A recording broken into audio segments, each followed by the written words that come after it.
Praise the lord. మన ప్రభువైన యేసుక్రీస్తు వారి యొక్క శ్రేష్టమైన నామములో మీకు శుభములు కలుగును గాక. రండి దేవుని వాక్యాన్ని ధ్యానిద్దాం. 103వ కీర్తన 4వ వచనం. సమాధిలో నుండి నీ ప్రాణమును విమోచించుచున్నాడు, కరుణా కటాక్షములను నీకు కిరీటముగా దయచేయుచున్నాడు. Praise the Lord. ప్రభువైన యేసుక్రీస్తు వారు మానవ జాతికి చేసిన మేలులను మనం ధ్యానిస్తా ఉన్నాం. ఆయన నీ ప్రాణమును సమాధిలో నుంచి విమోచించి ఉన్నాడు. విమోచన విమోచన విమోచన విమోచన అనగా ఒక వస్తువును కొనటం, ఆ వస్తువు తిరిగి కొనటం. ఆ వస్తువు తనకు చెందినదే, తను పోగొట్టుకున్నాడు, దాన్ని మరలా తను వెలపెట్టి తన కొరకు వెనక్కు కొనటము విమోచన. యోబు గ్రంథంలో వాక్యం సెలవిస్తూ ఉంది, నా విమోచకుడు సజీవుడనియు. ఇశ్రాయేలు ప్రజలకు దేవుడు ఒక కట్టడి ఇచ్చాడు. ఎవరైనా ఇశ్రాయేలు దేశంలో కనానులో వారి యొక్క స్వాస్థ్యమును అనగా దేవుడు వారికి ఇచ్చిన భూమిని వారు అప్పులు పాలై అమ్మి వేసుకున్నప్పుడు, అతడు మరలా డబ్బు సంపాదించుకున్నప్పుడు ఆ యొక్క భూమిని తను వెనక్కి కొనుక్కోవాలి, తాకట్టు నుంచి విడిపించుకోవాలి. అతడు విడిపించుకునే శక్తి అతనికి లేనప్పుడు అతని యొక్క అన్నదమ్ములు దాన్ని విడిపించాలి.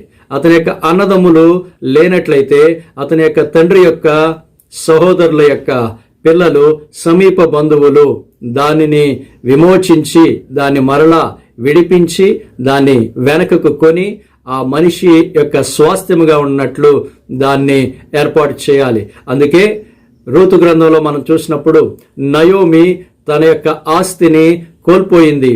తను ఆస్తి అమ్మి వేసుకుని మోయాబు దేశానికి వెళ్ళిపోయింది. కానీ తను తిరిగి వచ్చినప్పుడు తనతో పాటు తన కోడలైన రూతు కూడా తిరిగి వచ్చింది.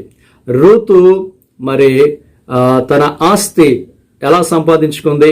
బోయాజు రూతుని వివాహం చేసుకున్నాడు. బోయాజు రూతుని వివాహం చేసుకుంటాం మాత్రమే కాదు, కానీ రూతు నయోమి యొక్క ఆస్తిని అతడు విడిపించాడు. అతడు దాన్ని తిరిగి కొన్నాడు. అది వారి పేరు మీద ఉండినట్లుగా ఆ స్వాస్థ్యాన్ని అతడు ఏర్పాటు చేశాడు. యేసుక్రీస్తు ప్రభువారు మన సమీప బంధువు, కిన్స్మన్ రిడీమర్. జీవితకాలమంతయు మరణ భయము చేత దాస్యముకు లోనైన వారిని విడిపించడానికి ఆయన కూడా రక్త మాంసములో పాలిభాగస్తుడై ఉన్నాడు. యేసుక్రీస్తు ప్రభువారు నిన్ను ప్రేమించి నిన్ను విమోచించి ఉన్నాడు. ప్రకటన గ్రంథం 5వ అధ్యాయము 9వ వచనంలో దేవుని వాక్యం సెలవిస్తా ఉంది, నీవు వధింపబడిన వాడవై నీ స్వరక్తమిచ్చి ఆయా భాషల్లోనూ ఆయా ప్రజల్లోనూ ఆయా దేశంలోనూ ఆయా జనాల్లో నుంచి మనుషులను కొని మా దేవునికి వారిని యాజకులుగా చేసుకున్నావు. వారు భూలోకమందు ఏలుబడి చేయుదురు. Praise the lord. యేసుక్రీస్తు ప్రభువారు వధింపబడిన గొర్రెపిల్లగా తన స్వరక్తమిచ్చి మనుషులను కొన్నాడు. ఎక్కడి నుంచి కొన్నాడు? పాపమనే బానిసత్వము నుంచి కొన్నాడు. పాపమనే దాస్యము నుంచి కొన్నాడు. పాపపు బానిస సంతలో నుంచి ఆయన కొన్నాడు.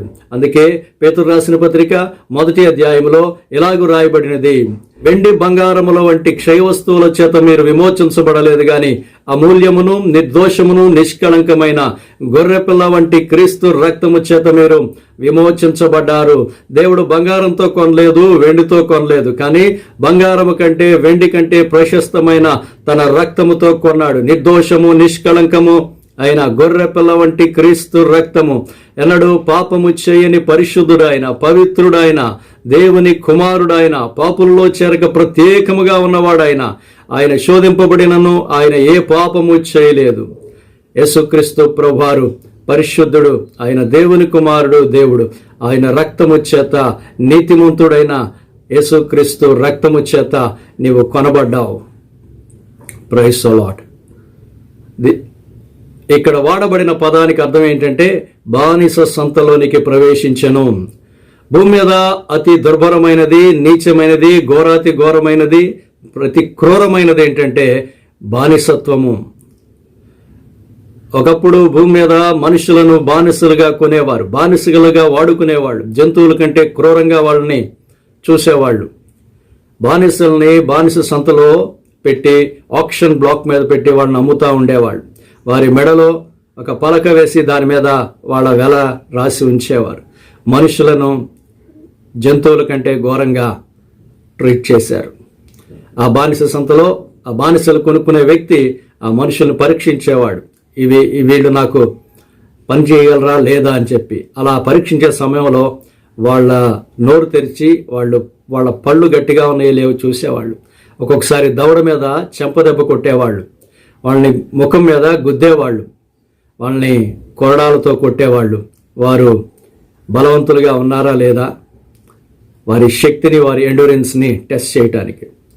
దేవుని బిడ్డ, యేసుక్రీస్తు ప్రభువారు నీ కొరకు బానిస సంతలోనికి వచ్చాడు.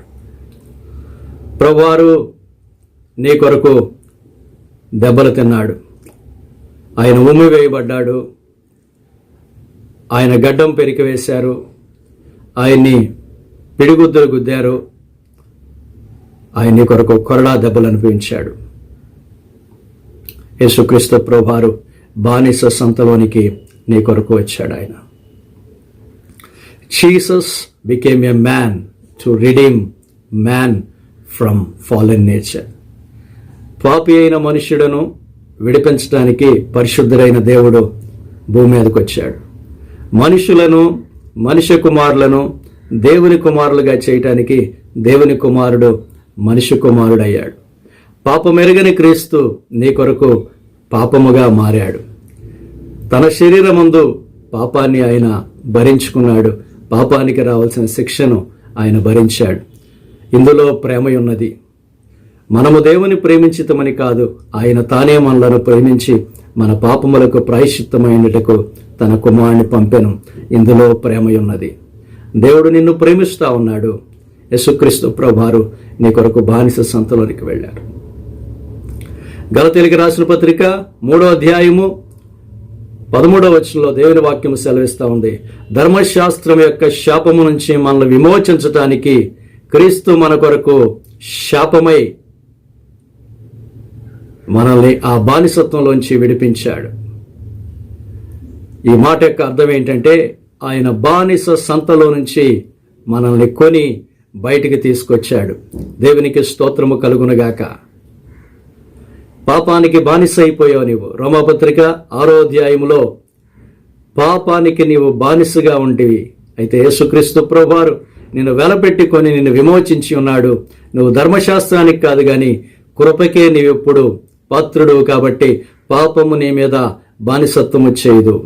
పాపపు బానిసత్వం నుంచి నీవు విమోచించబడ్డావు.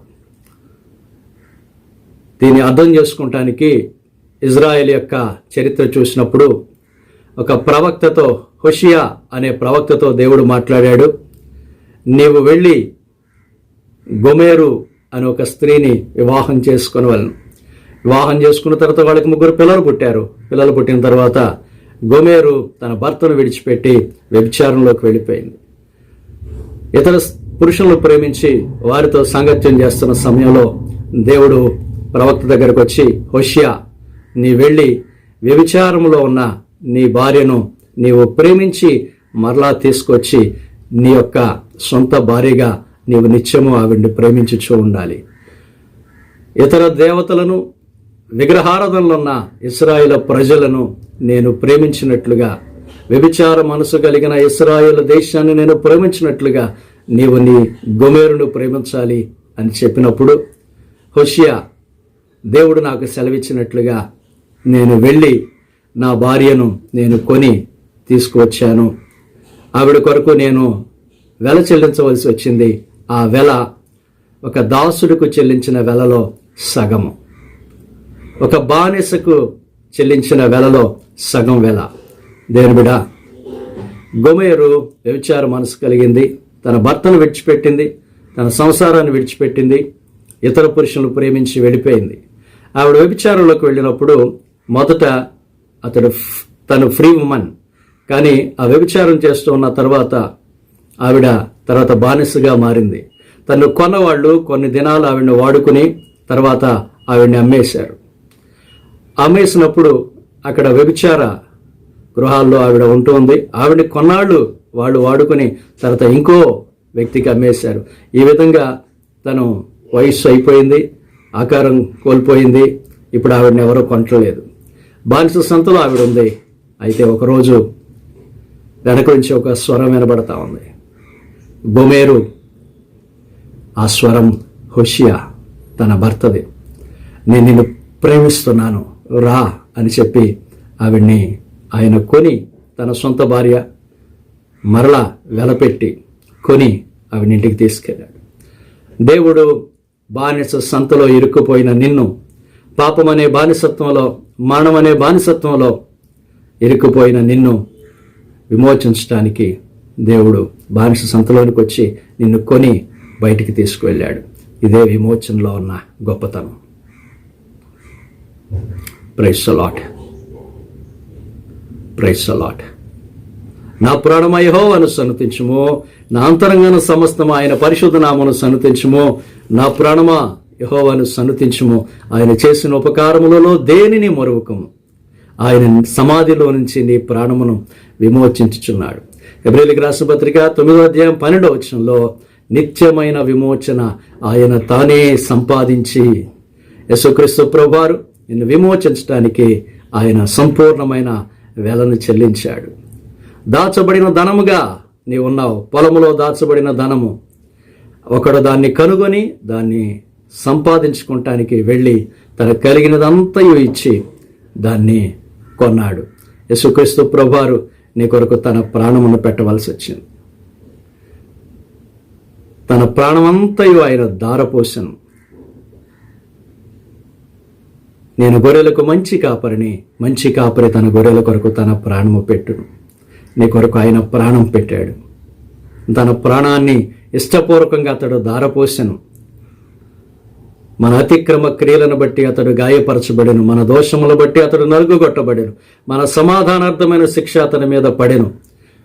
అతడు తనకు కలిగిన అనుభవ జ్ఞానము చేత అనేకులు నిర్దోషులుగా చేయుచున్నాడు. ఎలయనగా అతడు తన ప్రాణమును ధారపోసెను. యేసు ప్రభువారు సంపూర్ణమైన వెల నీ కొరకు చెల్లించాడు. ఎఫెసీయులకు రాసిన పత్రిక 1వ అధ్యాయం 7వ వచనంలో ఆ ప్రియని యందు మనకు విమోచనము, అనగా మన పాపములకు క్షమాపణ కలుగుచున్నది. యేసుక్రీస్తు ప్రభువారు నిన్ను విమోచించాడు. కొలస్సీయులకు రాసిన పత్రిక 1వ అధ్యాయము 14-15 వచనాల్లో అంధకార రాజ్యంలోంచి ఆయన నిన్ను విమోచించి తన ప్రియ కుమారుని యొక్క రాజ్య పౌరులుగా చేసి ఉన్నాడు. విమోచన అనగా ఒక వ్యక్తిని కొనటం మాత్రమే కాదు. ఆ వ్యక్తిని యేసుక్రీస్తు ప్రభువారు నిన్ను రక్తం ఇచ్చి కొని నిన్ను మరలా బానిసగా చేసుకుంటానికి ఆయన కొనలేదు, కానీ నీ యొక్క స్వాతంత్రాన్ని ఆయన కొన్నాడు. He bought your freedom. యేసుక్రీస్తు ప్రభువారు పాపముకు బానిసైన నిన్ను ఆ బానిసత్వంలోంచి స్వతంత్రుడిగా చేయటానికి నిన్ను కొన్నాడు. నువ్వెన్నడూ ఇంకా బానిసవు కాదు ఎవరికి. నిన్ను బానిసగా ఉండటానికి కాదు, కానీ స్వతంత్రుడిగా ఉండటానికి నిన్ను కొన్నాడు. ఒక కుమారుడిగా, కుమార్తెగా, దేవుని కుమారుడిగా, కుమార్తెగా ఉండటానికి దేవుడిని స్వాతంత్రాన్ని వెలపెట్టి రక్తమిచ్చి కొన్నాడు. Praise the lord. నీవు దేవుని యొక్క రాజ్యంలో ఈరోజు కుమారుడిగా ఉన్నావు. ఆదాము పాపం చేసినప్పుడు తాను పాపానికి బానిసగా చేసుకున్నాడు, బానిసత్వంలోకి వెళ్ళాడు. కడపటి ఆదామైన యేసుక్రీస్తు వచ్చి వెలపెట్టి నీ యొక్క స్వాతంత్రాన్ని కొన్నాడు. నీవిప్పుడు దాసుడువు కాదు, నీవు కుమారుడవు. గలతీయులకు రాసిన పత్రిక 4వ అధ్యాయం 17వ వచనం, కుమారుడు అయితే వారసుడవు, క్రీస్తుతో పాటు నీవు సమాన వారసుడవు. దేవునికి స్తోత్రము కలుగునుగాక. దేవుని కుమారుడిగా, దేవుని యొక్క వారసుడిగా ఉండటానికి నీవు కొనబడ్డావు. దేవుని బిడ్డ, రక్తం ఇచ్చి నీవు విమోచించబడ్డావు. నువ్వు విలువైన వాడవు. దేవుడు అతి శ్రేష్టమైన, అతి గొప్ప విలువ నీ కొరకు చెల్లించాడు. తన ప్రాణాన్ని నీ కొరకు పెట్టాడు, తన రక్తాన్ని నీ కొరకు చెల్లించాడు. Praise the lord. కాబట్టి నా ప్రాణమా యెహోవాను సన్నుతించుము, నా అంతరంగమున్న సమస్తమా ఆయన పరిశుద్ధ నామమును సన్నుతించుము. ఆయన చేసిన ఉపకారములలో దేనిని మరొకము. ఆయన సమాధిలో నుండి నీ ప్రాణమును విమోచించుచున్నాడు. కరుణా కటాక్షములను నీకు కిరీటముగా దయచేయుచున్నాడు. నా విమోచకుడు సజీవుడు. నా విమోచకుని నేను స్తుతిస్తాను, నా విమోచకుని నేను సేవిస్తాను, నా విమోచన కొరకు నేను బ్రతుకుతాను, నా విమోచకుడు నేను గణపరుస్తాను. నన్ను ప్రేమించి నా కొరకు రక్తం ఇచ్చిన నా దేవునికి ఆయన సేవిస్తాను, ఆయన ఆరాధిస్తాను, ఆయన మహిమపరుస్తాను, ఆయన కొరకే జీవిస్తానని చెప్పి ఈరోజు దేవునికి నేను సజీవయంగా సమర్పించుకో. దేవుడు నిన్ను దీవించునుగాక, దేవుడు నిన్ను ఆశీర్వదించునుగాక. Amen, amen, amen.